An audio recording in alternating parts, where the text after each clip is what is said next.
sa i-view ng batas ng court, conclusive evidence ito.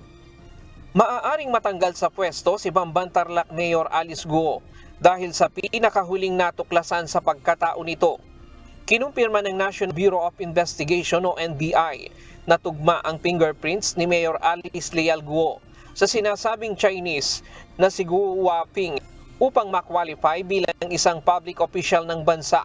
Dapat isang natural-born citizen ng Pilipinas. Ayon sa direktor ng National Bureau of Investigation na si retired Judge Jaime Santiago, bunsod nito, posibleng mapatalsik sa pwesto ang alkalde. Alam mo, ang co-warranto, yung bang na-appoint o na-elect ka sa isang position, kulang ka naman sa required by law. O magiging kulang na siya sa Filipino citizenship. Co-warranto will prosper. Dagdag pa ng NBI Director, conclusive ang fingerprint match, kaya matibay itong ebidensya. Hindi rin maaaring magkatulad ang fingerprints ng dalawang tao, kahit pakambal ang dalawa. Alam mo ang fingerprinting, dactyloscopy, it is an infallible science of identification. Infallible, hindi nagkakamali. Conclusive yan. Alam mo, lagi ko na nga sinasabi, walang dalawang tao sa buong mundo na pareho ang fingerprint kahit kambal. So, conclusive yan.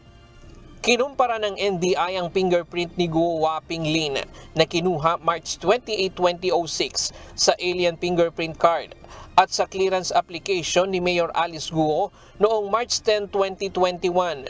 Dito natuklas ang tugma ang fingerprints.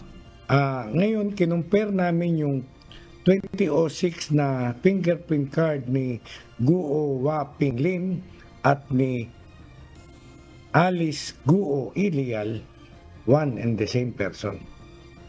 So, conclusive yan na yung Guo Waping Lin and Guo Alice is the same. Ayon sa NBI, kahit inabot ng 15 taon ay hindi nagbabago ang fingerprint ng tao. Patuloy na tutulong ang NBI sa aspetong teknikal at forensic sa ginagawang investigasyon kay Mayor Alice Guo. Ipinapaubaya na ng NBI sa ginagawang pag-iimbestiga ng Senado ang pagsasampa ng kaso laban sa alkalde.